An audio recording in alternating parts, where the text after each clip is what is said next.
नमस्कार साथियों, मैं दीपक अग्रवाल आप सभी का बहुत बहुत स्वागत करता हूं। आप देख रहे हैं आपका अपना YouTube चैनल काम की बात दीपक के साथ। दोस्तों, आज का ये वीडियो बहुत ज़्यादा महत्वपूर्ण है क्योंकि आज के इस वीडियो में हम बात करेंगे शादियों में 50 आदमी से ज़्यादा इकट्ठे नहीं होने हैं इस नियम के बारे में। कोरोना के संक्रमण से बचने के लिए सामाजिक दूरी बहुत ज़्यादा ज़रूरी है, लेकिन हमें इसके साथ जीने की आदत भी डालनी है। इन्हीं सब बातों को ध्यान में रखते हुए सरकार ने ये नियम बनाया कि मृत्यु में 20 आदमी और शादी में 50 आदमी से ज़्यादा इकट्ठा नहीं होना है। पहले तो ये हमारे भारत जैसे देश में संभव होता नज़र नहीं आ रहा था, लेकिन कोरोना के भय के कारण और सरकार की सख्ती के कारण ये नियम बना भी और धरातल पर उतरा भी।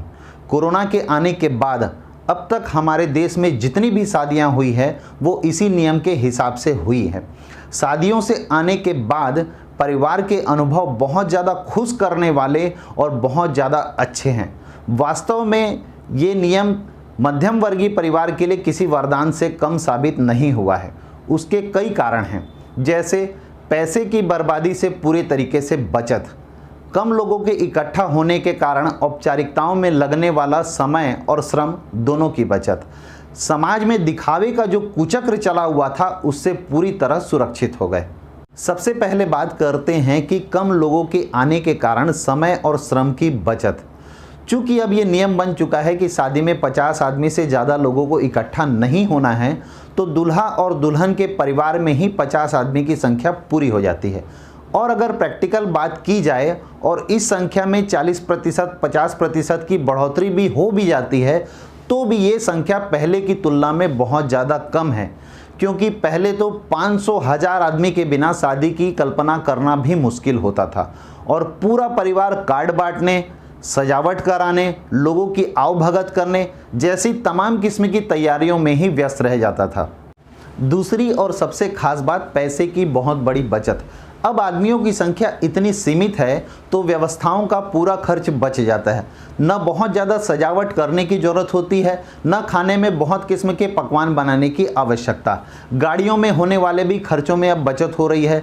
यहाँ तक कि मेहमानों को होटल में ठहरवाने के खर्चों में भी अब बहुत बड़ी बचत हो रही है।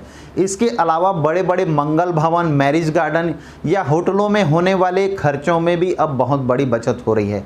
इसके अलावा भी आज के इस ग्लैमर और चकाचौंध भरे युग में बहुत सारे खर्चे होते हैं, जैसे लाइटिंग, फोटोग्राफी, महंगी videography, bachelor party, mocktail party, वरमाला के समय बहुत ज़्यादा तामझाम करने का खर्च, संगीत संध्या में भी अब बहुत बड़ा खर्च होता था जो कि अब बच रहा है। कुल मिलाकर जितने ज़्यादा लोग इकट्ठा होते हैं उतना ज़्यादा लोक दिखावा में समय, श्रम और पैसा लग जाता था, या यूँ कहें कि मध्यम वर्गीय परिवार का बर्बाद हो जाता था। कई बार तो आवश्यक खर्चों को काट कर इन अनावश्यक खर्चों को किया जाता था। इन सब को करने की चाहत से बढ़कर मजबूरी हो गई थी, नहीं तो दुनिया क्या कहेगी। और परिणाम ये होता था कि घर की सालों की सेविंग एक ही शादी में स्वाहा। हमारे छत्तीसगढ़ में एक कहावत है कि कुकरी के जानो चले गए और खवैया के मनो नियाइस। कहने का मतलब ये है कि बेचारी मुर्गी की जान भी चली जाती है और खाने वाले को स्वाद भी नहीं आता है। करने वाले का सब कुछ खर्च हो जाता था और समाज के लिए एक सामान्य बात होती थी, उनको बहुत ज़्यादा मज़ा भी नहीं आता था।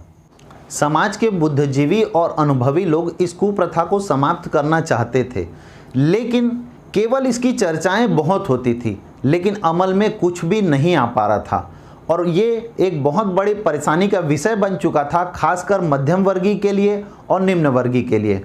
इसके बाद आ गया कोरोना। वास्तव में अगर संक्रमण को हटा दिया जाए तो कोरोना का समय इंसान के लिए बहुत अच्छा समय था। इस समय इंसान को बहुत सारी सीख मिली कि वो अपनी कई बुराइयों को छोड़ सके। और फिर सरकार ने भी नियम बना दिए कि शादियों में 50 आदमी से ज़्यादा इकट्ठे नहीं होने हैं, और ये नियम मध्यम वर्गीय और निम्न वर्गीय परिवार के लिए वरदान साबित हुआ।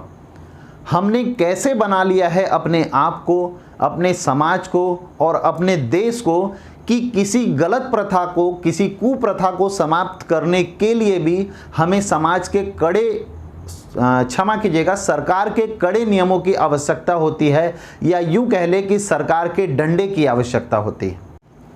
आखिर शादियों में इतने ज़्यादा लोगों को इकट्ठा करना और इतना ज़्यादा तामझाम करना एक कुप्रथा ही तो है। खैर, कारण जो भी हो, एक रास्ता तो मिला हमें इस कुप्रथा से बाहर आने का। अब आवश्यकता इस बात की है कि कोरोना काल में जितने भी परिवारों में शादियां हुई है, वो अपने अनुभव और अपने बचत समाज में ज़्यादा से ज़्यादा लोगों को बताएं। समाज के जिम्मेदार नागरिक, बुद्धिजीवी, सामाजिक संस्था, धर्मगुरु और इन्फ्लुएंसर भी इसके फायदे को समाज में बताएं और जागरूकता फैलाएं और इस नियम को हमेशा हमेशा के लिए अमल में लाने की प्रेरणा दें। अगर आप मेरे इस वीडियो को ज़्यादा से ज़्यादा शेयर करते हैं तो भी समाज में एक परिवर्तन की चर्चा और विचार होना प्रारंभ हो जाएगा और इसका अप्रत्यक्ष फायदा आपको भी जरूर मिलेगा और साथ ही साथ उन लाखों परिवार की दुआएं भी मिलेगी जो कि मध्यम वर्गीय है, निम्न वर्गीय है, जो चाह कर के भी इस प्रथा को रोक नहीं पा रहे हैं। मैं आशा करता हूं आपको मेरा ये वीडियो ज़रूर पसंद आया होगा। इसी तरीके की और अच्छे वीडियो को देखने के लिए मेरे चैनल को सब्सक्राइब करें, वीडियो को लाइक करें, अधिक से अधिक शेयर करें, अपने विचार कमेंट में दें। आप खुश रहें, स्वस्थ रहें, सुखी रहें, इसी शुभकामनाओं के साथ शुक्रिया, थैंक यू, धन्यवाद। जय हिंद, जय भारत, जय छत्तीसगढ़।